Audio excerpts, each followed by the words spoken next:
ये chemical bonding के short notes हैं। कहने को ये शॉर्ट नोट्स हैं बट काफ़ी आपको अच्छे से in detail Nitesh Devnani sir ने आपको इन डिटेल शॉर्ट में आपको नोट्स प्रोवाइड कर दिए हैं। लोगों को लगता है कि अगर वो शॉर्ट नोट्स है तो काफ़ी चीज़ें छोड़ दी गई होंगी, तो let me show you everything. Chemical bonding आप अगर बनाते हो तो यही लिखते हो, बस सिंपल आपको याद रखना फॉर दिस स्टेटमेंट। रीज़न क्या होते हैं सबको पता होता है। फिर आयनिक बॉन्ड क्या है, इलेक्ट्रोवैलेंट बॉन्ड हम इसे बोलते हैं। इलेक्ट्रोवैलेंसी क्या होती है, इसको पढ़ने के बाद आपको पता होना चाहिए कोवैलेंट बॉन्ड क्या है, फिर आपकी कोवैलेंसी क्या होती है, फिर आयनिक कंपाउंड के आपके कैरेक्टर्स क्या होते हैं। तो इस तरीके से आपको ये दोनों covalent bond, covalency, ionic bond and electrovalency बता दिया गया है। Favourite condition for ionic bonding यहाँ पर बताई गई है। लैटिस एनर्जी क्या होती है, किस पर ये डिपेंड करती है। बॉन्ड हैबर साइकिल सर ने कहा था इसको एक बार बस देख कर चले जाना क्योंकि स्टेटमेंट में इसे पूछा जा सकता है। ओके, उसके बाद इसको सर ने यहाँ पे समझाया कि डेल्टा एच फॉर्मेशन क्या होता है, वाई टू स्टडी बॉन्ड हैबर। ये एक्चुअली एनसीईआरटी में एक स्टेटमेंट क्वेश्चन के फॉर्म में पूछा गया था, सर ने उसे यहाँ पे आंसर कर दिया है। अगर आपको कोई चीज़ लगे जो आपको ऐड करनी, यू कैन ऐड इट है। आप देख सकते हैं मैंने लेक्चर्स देखे और मुझे लगा कि ये चीज़ ऐड होनी चाहिए तो मैंने इसको यहाँ पर ऐड कर दिया है।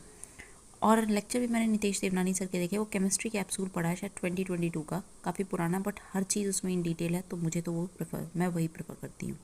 उसके बाद कोऑर्डिनेट बॉन्ड क्या होता है, वेरिएबल वैलेंसीज क्या है, ड्रॉबैक्स ऑफ ऑक्टेट क्या है। इसमें वो एग्जांपल्स दिए जो काफ़ी पूछे जाने के चांसेस ज़्यादा हैं, उस बेसिस पे दिए हैं।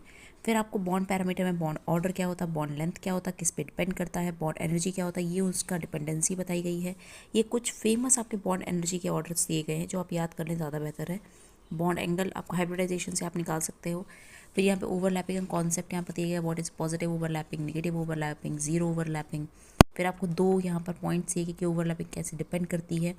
उसके बाद axial end to end overlapping क्या होती है, डिफरेंस क्या है सिग्मा और पाई बॉन्ड में। मैंने भी नोट्स में इतना ही लिखा था जितना सर ने यहाँ पे बताया है।